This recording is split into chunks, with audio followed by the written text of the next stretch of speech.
Hello everyone, I'm Jonathan, also known as the Medieval Genie, and today I'm going to be talking about feints, which is not to be confused with, I mean feints as in pretending, deceiving. Now, the most common form of feint that we hear of, and is often used as almost the exclusive definition of a feint in sword fighting, is a pretend attack. So that's just simply, I'm going to cut here, is the real version, and a pretend version is, no, I'm actually cutting here. Pretend one thing, do another. Really simple stuff. Now, admittedly, one of the reasons why it is such a common interpretation is because it works. It's the easiest form of feint that you can do. There are other versions I'm going to go into later, but, I mean, if you really had so little skill, of all of the different types of feinting and pretending there are, a pretend attack is just the easiest to perform and the simplest version to think about. So yes, we shall start from there and we shall progress on in terms of what versions of feinting you can do. So, with a feint, like I said, for a simple version of a feint, there'd be a version of a real attack. So let's say I start in the garden lady, so the sword is on my shoulder, I am performing a Mazzani, a middle cut, so I cut across, around to the head or the neck. It is a horizontal attack. I step forward, I'm using my arm, my hand, I lead the blade, I draw across, it's a cut. So here's the real version, I cut across, easy as that. And then the pretend version, I pretend I'm doing that, and then I do a different attack. That time it was a vertical cut, simple stuff. Now, not so easy when you're actually trying to make it look convincing. When I've seen people attempt feints and not very well, there are ways in which you can tell that it's not real. You can understand the difference just through your awareness and through experience, the difference between the feint, the pretend attack, and the real attack, which is disadvantageous because you don't want them to know it's a pretend, otherwise it doesn't work properly. If the opponent can correctly differentiate between the pretend actions and the real actions, it's all completely rendered useless. So, for a pretend attack, there is one way I'd recommend that's a very simple method to make a pretend attack look convincing, like the real one. So that is, if you've been presumably sparring, you've been sort of testing distance, or in fight you've been doing actions, you've been cutting, thrusting, doing whatever, you've been performing actions and you've been showing your opponent what it is that you do. Now, especially if it's something that you've immediately done just before, I recommend that to make a simple feint so that you're not inventing stuff, you do what you just did before. So, when it comes to a bad quality feint, people are sort of inventing it. It's like bad lying. People are just pulling nonsense out of their arse. It's all invented out of the blue and off the top of their head. So it's very forced. Like, let's say, I'm pretending this cut is going to happen. So a person might think, I will cut from my right, and then I'll actually cut from the left or from above. And what they do is, because they haven't planned it properly, you'll see it's very forced. So rather than showing the attack that they're showing, that they're pretending, it sort of, let's say, you'll notice when I cut from my right, for example, with this medieval type of footwork, I do a passing step. So my left foot is in front. When I do the attack, my right foot steps forward. This brings my body in line, and it adds more power to the cut, adds more distance, and gives me a nice secure line to use. It also means, obviously, I can only stretch this far here because I'm twisting across myself. Right foot forward. I can put my body behind it for more strength, and also it just is easier for my flexibility and doesn't strain me as much. Not as tiring, all of that stuff. So that is part of the construction of a real attack. If you are intending to attack, let's say from the left, what you don't want to do is pretend it badly. And let's say I'm doing this. This is bad. So what I'm doing there is I'm only half committing. I'm doing a little bit of a gesture as if the attack was going to happen, but I'm not really committing much. I'm not actually showing what was happening. So then any experienced and aware opponent will notice, he's not stepping with that leg. He's not extending the sword out. There's something, it doesn't look real, I won't react. And then the real attack comes in, parry, riposte, sorry you died. So in order to pretend it properly, instead of trying to invent it all out of the blue and force yourself so much and make it so stiff and awkward, base it on something you've already done for real. So I know I have already done this. I step forward, I cut horizontally from my right, from the opponent's left.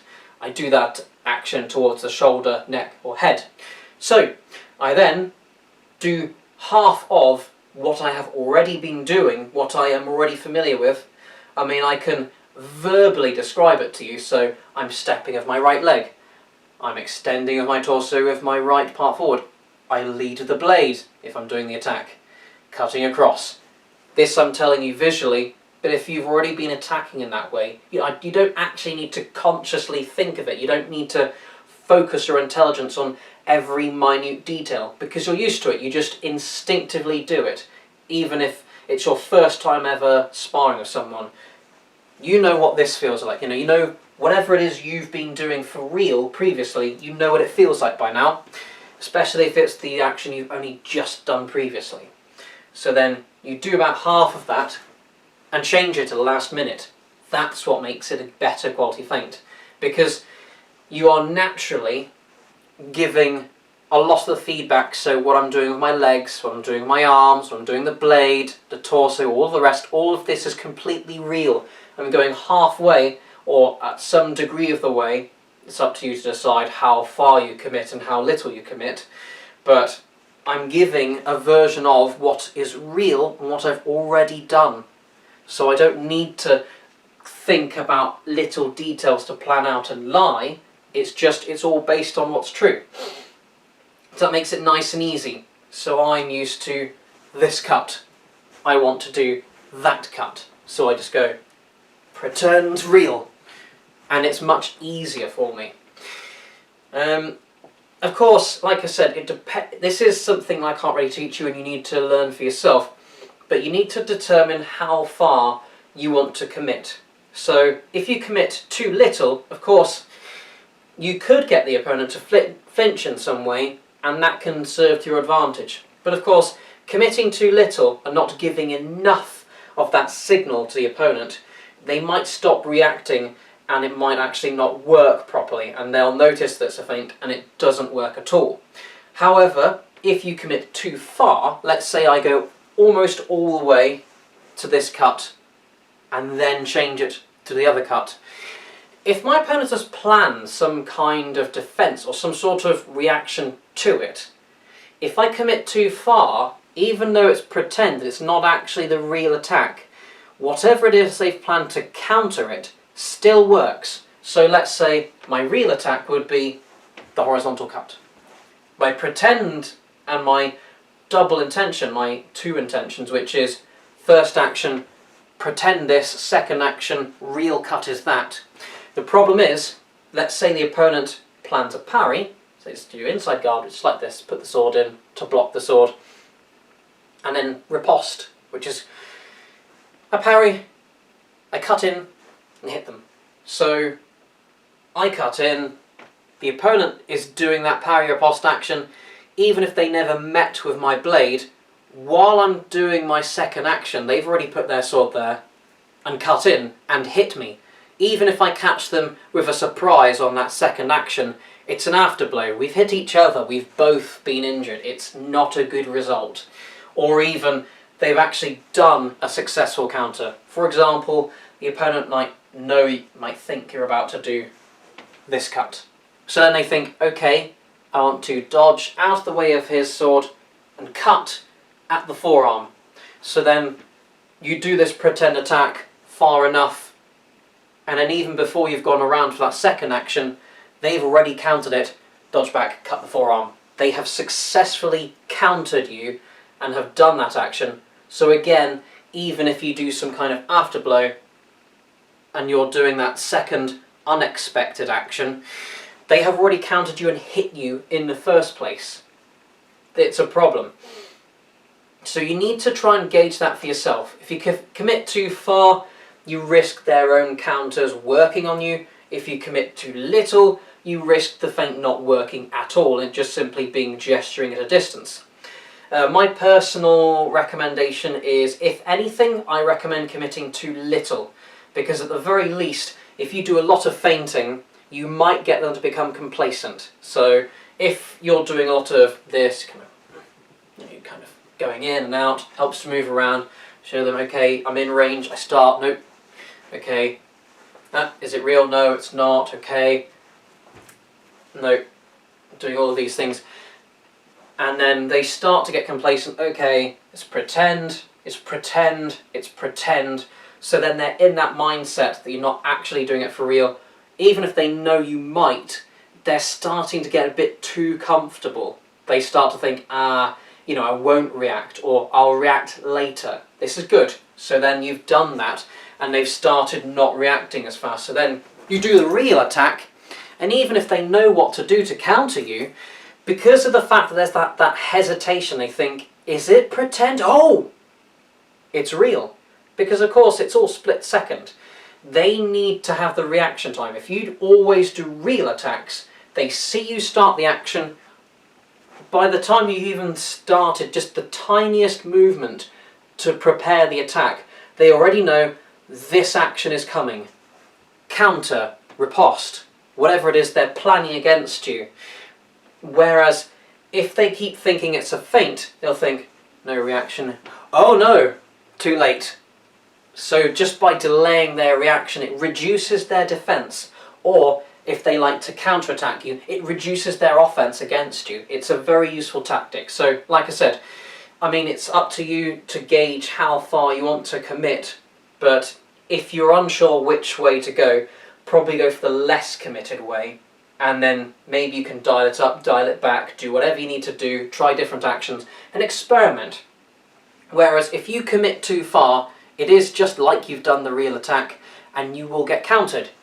So, you can gesture, you can feint. This is why it might look a bit boring sometimes in sparring, where you see people starting at kind of slightly out of distance, and they're gesturing and posturing and doing all these things. They're doing what I just said.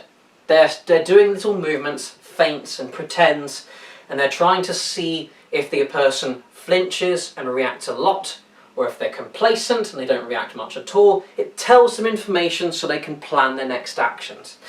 So anyway, that's enough about pretend attacks. So there are other ways to feint, and our next version is feinting distance. So I have my weapon, of course it reaches a certain distance. With my arms, with my height, they reach a certain distance, and when I step with my footwork, my body reaches a certain distance. Combine that together, my attack has a certain reach. When you've been, doing a sparring or fighting with the opponent, they start to get more and more and more of an idea of just how far you can reach. What you need to do to try and trick them is to make them not realise how far you can reach. You need to try and feint the distance. So, there are a couple of ways, there are lots of ways to do this, but a couple of ways that are quite simple. One version I like to do with British military sabre, so this can be out in a hanging guard or outside guard, is using footwork. So, just quickly, you've got position 1, I've defended, I don't want my legs to get cut, I close my legs together. So I can do high parries, low parries, whatever I want. Position 2, I'm relaxed. Position 3, I've lunged and I want to hit someone. So that's just normal positioning, just so you understand it. So, what I can do is, of course, the opponent is used to, I start in position 2. Position 3, I have this reach. I go to position 1 to defend, and then position 3, my attack has this reach. Or maybe I don't want to move back because they're lunging in at me. I attack from position 2, I have this reach. They're used to that. This is what they understand.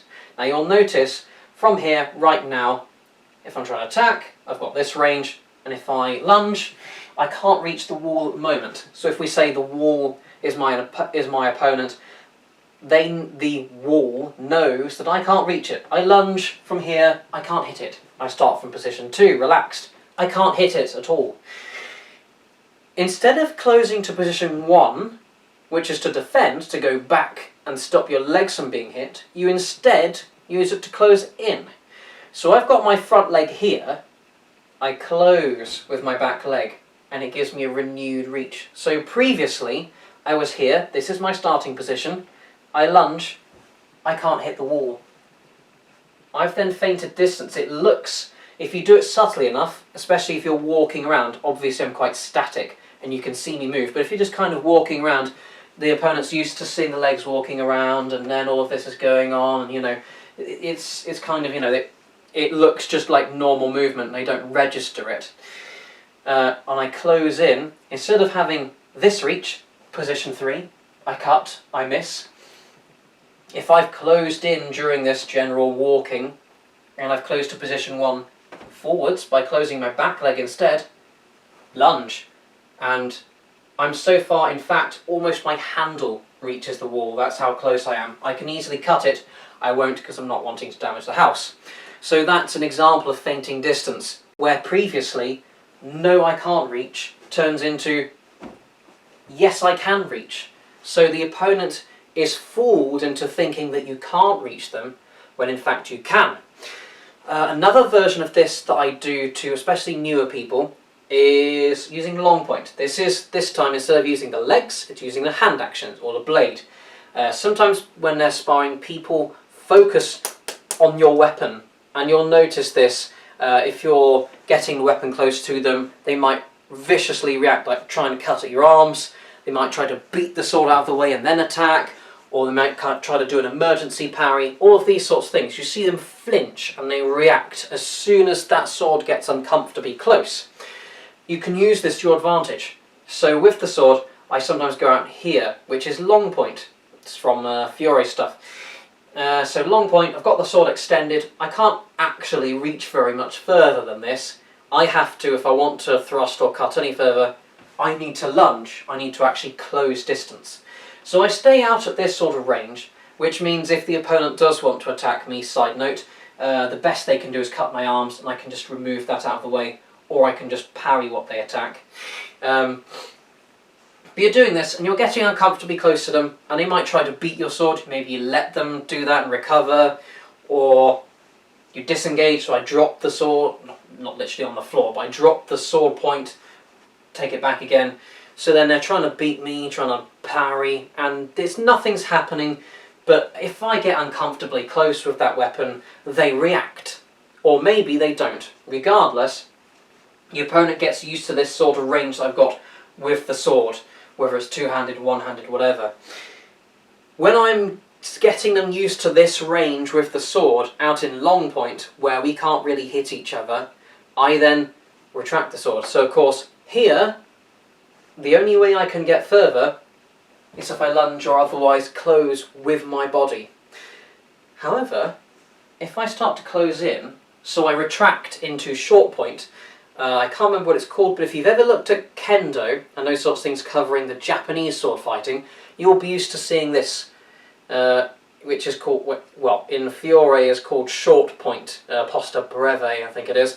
And that's just, it's the same kind of similar look to long point, where you've got your blade, the point is towards their face or their collarbone or somewhere in between, but of course I've got the blade close to my body. Now the reason I do this is because I've got the sword here, they're used to reacting to it, whether they're complacent or they're very flinching. I then close the blade in, and of course, if my sword is out, like I said, I need to move my body to actually get any further reach. If I'm closed in, however, there's that thrust or the cut that I can execute. There's something that I can extend out further. So you can imagine, I'm out here, this is my maximum range, I then close in, I am in short point, suddenly I can thrust them. So doing this, one of my favourite actions is to disengage, drop the point, raise it up after they've swung, thrust. This works against people who like to beat or emergency parry a lot. So the person's getting used to it, I get uncomfortably close, they try to swing at my blade, disengage, disengage, disengage, thrust. and then suddenly I've gone from they're reacting to the sword, I can't actually hit them, to I can hit them. So that's another form of feinting distance. Now, besides feinting distance, you can also feint your general intentions. So, people like myself tend to be a bit more tentative and cautious. So, things like cutting the hands, trying to sort of ding, ding, ding, and around the sword, see if I can get in the line, and then do something like a thrust, or even, other things, parry or post when they close in, all those sorts of things. So then they're used to me keeping distance, doing those sorts of cuts of the hands and forearms, all of that stuff. And then, then they might start adapting to it, which is initially a disadvantage to me, because my tentative style of fighting, they're getting used to. They can counter it now. They get more and more and more used to what I can and can't do, and what they can and can't do to counter it, and then eventually they get to that point where they understand how to counter that. They know my weaknesses and their strengths against it. This doesn't have to be a bad thing, however. As they get used to it, they also lock themselves into that adaptation. So, they are used to me doing that kind of tentative action. Let's say I cut at the hands a lot, I do in real life. Cut at the hands, so then they know to parry, or disengage the sword, hit me. All of those sorts of things. Or even, they notice I'm being tentative, alright, I'm charging in, go around, cut, all of that stuff. Grapple, throw me on the floor, take my sword away. So, as they get more and more used to it, I then need to change my style. So I've been tentative, I've been keeping my distance, and then maybe they go, okay, he's going to close in, he'll do a little bit of this, I'll disengage the sword, hit him, simple stuff. When they're used to that and they've got plans for me to be tentative, I stop doing it and change to a new aggressive type of fighting. So then instead, I'm not going, oh, can I hand carve? Nope. Oh, I got hit on the hands while trying it. Oh no. I just think, okay, they're used to me doing that now. So I pretend like I'm just going to do the same thing again, and actually I'm closing in and I'm going to do something like a pommel strike, half swording, going around and cutting them from behind, all of that stuff. So I've changed.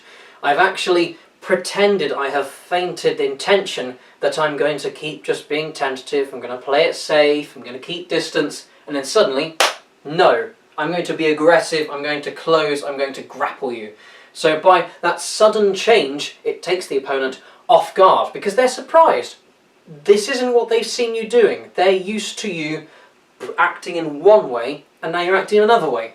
So it's a change in style. Of course, I mentioned, there are different things that are happening there. It is to a degree feinting distance, because I go closer rather than further, all those things. But it's also a whole change in your intention and your style that can also help. Of course, you need to practice this, because I find that when you're used to doing a particular kind of style that people are adapting to, yes, it's difficult to suddenly change that. Which is why, through sparring and practice and things, you need to get used to trying all of these different things. The more you're used to having a wide repertoire, the easier it will be to change between those styles. So it's like I was previously very much struggling with being aggressive and closing into, to grapple or attack from behind, all those things I just mentioned.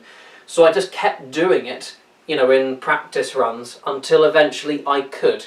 And now I'm noticing that it works a lot more for me. So when I change from my normal tentative style to an aggressive style, it now works because I've practiced doing it properly. So of course that can work in reverse as well. If you're used to be aggressive and people are kind of, maybe they're countering, like let's say you charge at them a lot, so they counter by going out, cut, or maybe they notice you want to close and bind up a lot, they go, okay, parry, no you don't.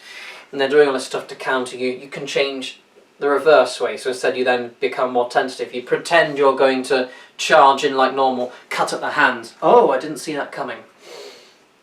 So in that way, by feinting intention, you can help that way. Fourth? I'm losing track. And finally, you can also, instead of pretending what you're going to do, you can pretend what the opponent can do instead. So if you notice an opponent cuts, let's say, at the legs and the groin a lot, if they cut at the arms a lot, like I do, if they cut high targets, like the shoulders up to the head a lot, you can intentionally make them do that predictable action so you can counter them. Like, if I have an opponent who cuts, you know, they like their German style, there's Wirches and all these things, they like to stay high on their targets. So I'm thinking, alright, let's try and give them that target. So it's normally bad fencing to do something like lean forwards and expose the head, because of course that's a danger, you're going to get hit on the head. But if you do it intentionally in the correct way, you can present that head as a target, and as they try to seize the initiative, you know, this person likes to cut at the head. So then you present the head, and then obviously you counter that intention. Here it is, a head. Oh, I'm going to cut the head. Parry riposte. So then you're countering that action, you're tempting them into doing. This can work in various ways. I mean, against someone who likes to cut at the legs, you can maybe extend the legs out a bit, parry, riposte, all those things. Whatever it is, you give them that opportunity deliberately. And it is a risky strategy, because of one of the reasons why they're so tempted for that target is because if you're leaning the head forward, if you're presenting the arms forward, if you're giving the legs forward, or whatever, to a degree, it's because it actually is more exposed. If I've got my legs closer to someone who likes cutting down at the legs, there really is an added danger when you bring your leg closer to them. Same with your head, same with your arms, same with anything. So be careful when you're doing that, but if you can do it right, you can understand that you need to be prepared, and you'll have less time to do it, because the more you present your target, the easier it is for them, the less time they need to act on that intention. You need to be prepared. So like with the head, I almost need to be ready for that head parry immediately. I can't just have general sparring, okay, always going for the head parry. I need to be thinking head parry now. But if you're able to do that correctly, again, this takes practice, you can work it to the degree where you're almost deliberately communicating to the opponent what they do to you, you know they're going to do that, you counter with your action whatever it is that works against that action. Whereas in general sparring or fighting, if they like that kind of target often, they might not actually go for it if you don't present it as a target. For example, they hit the head a lot. Yes, you could think, okay, I'll be ready to parry on the head. But then they don't. They might actually think, you know what, he's ready to parry the head, so I'm going to stab the torso or cut the arms. It doesn't work as much, so you need to try and tempt them, sort of goad them into going in for that sort of target, or whatever action it is they like to do a lot. And that, again, it's like I mentioned with the previous example of long point to short point. If someone likes to beat your sword a lot, give them your sword. Show the blade to entice them to beat it. So then, here's the sword. Nope, thrust. So that's, again, you're enticing the opponent into doing a preferred action. So that's that for today, and that's feinting. I hope you enjoyed that and learnt a lot. I shall see you on the next video, and if there's any light left, if I can get this into the scabbard, into the sheath that I made, there we are, I will see if I can forge another sword. Until then, cheerio.